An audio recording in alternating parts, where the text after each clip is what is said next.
Donc, maintenant, dans cette partie, nous allons voir donc le test exploratoire. Donc, nous avons dit, c'est juste à but pédagogique que je répète ici, aussi à but de mémorisation pour vous, qu'il y a trois techniques. Il y a l'estimation d'erreur, il y a les tests exploratoires et il y a les tests basés sur des checklists.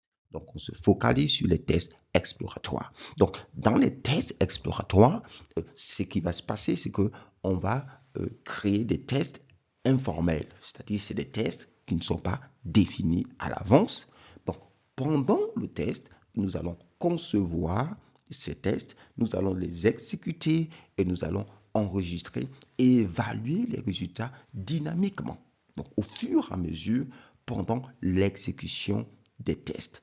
Donc, les résultats, finalement, des tests sont utilisés, d'accord? Les résultats des tests sont utilisés, finalement, pour apprendre davantage sur le composant, sur le système et pour créer des tests pour les parties qui pourront avoir besoin, donc finalement, de plus de tests. Donc voilà pourquoi à l'entrée des tests exploratoires, bien sûr, il y a le principe de base de l'expérience du testeur, ses compétences, et ici, on va aussi avoir à l'entrée, en fait, ce qu'on appelle une charte de test, d'accord, qui comprend les objectifs de test. Donc, imaginez une charte comme des informations sommaires, par exemple, sur le contexte, sur éventuellement les différents éléments disponibles et des objectifs, par exemple, qu'on veut atteindre dans le cas de ce texte exploratoire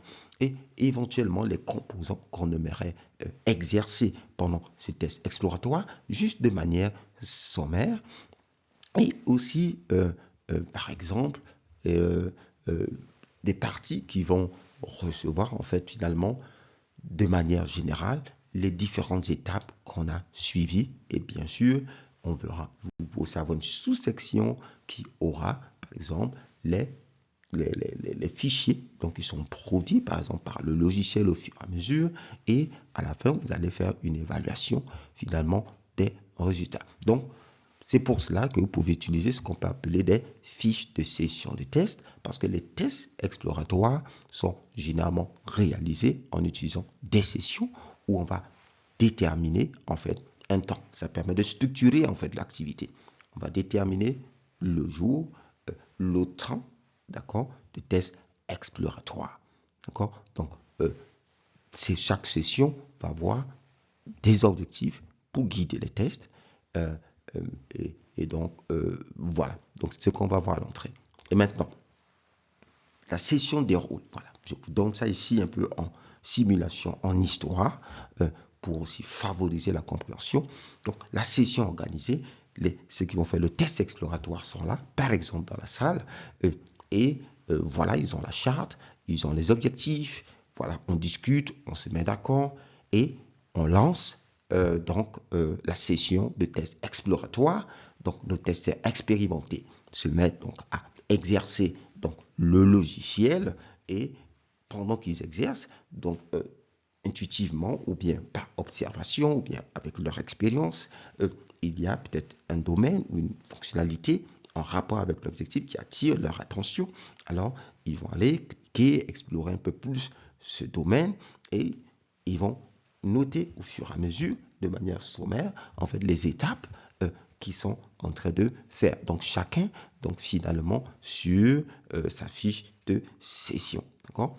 Et il va éventuellement trouver des bugs. Donc, dans la section bugs, il va noter, voilà, tel bug et le mettre dans le système de gestion donc de bugs. D'accord? Donc, ça va être enregistré. Donc, alors qu'il trouve certains bugs, ça lui donne des idées éventuellement pour explorer d'autres parties donc, du logiciel. Et là, il conçoit, d'accord, le logiciel, et de nouveaux cas de test, et ensuite, il les exécute et il enregistre. Donc, vous voyez, au fur et à mesure, il va aussi apprendre un peu plus sur le logiciel, et plus il apprend, et plus son intuition, plus son expérience fait des connexions, et lui donne des idées de test, et à la fin de la session, on arrête, et ben, on fait le point et puis on verra le nombre d'erreurs, de défauts qui ont été trouvés. Ça permet aussi de mesurer finalement l'efficacité, l'utilité du test exploratoire.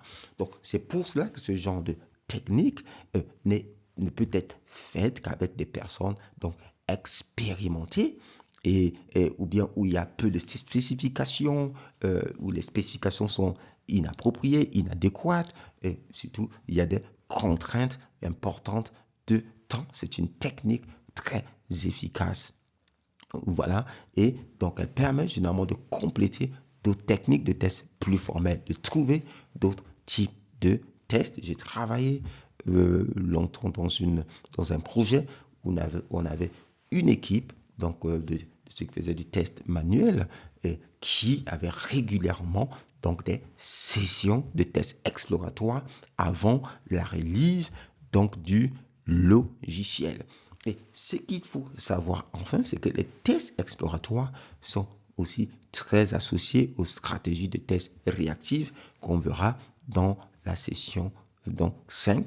Réactifs parce que selon ce qu'on observe, eh ben, on va voir certains comportements, certaines actions appropriées, et les tests exploratoires peuvent aussi inclure l'utilisation de techniques de test. On a vu des techniques de test boîte noire, des techniques de test boîte blanche et d'autres aussi basées sur l'expérience. Donc, pendant qu'on apprend sur le logiciel, on se rend compte qu'une certaine variable, par exemple, semble causer des problèmes. On peut décider d'appliquer donc la technique, par exemple, boundary value analysis, l'analyse des valeurs limites sur cette variable-là. Donc, ça peut impliquer l'utilisation d'autres techniques. Donc, selon l'expérience du testeur, sa base de connaissances, sa dextérité, et bien, les tests exploratoires, c'est une technique que je recommande dans tous les cas, dans tous les projets, avoir quelques sessions donc de tests exploratoires. Donc, en résultat, qu'est-ce qu'on a?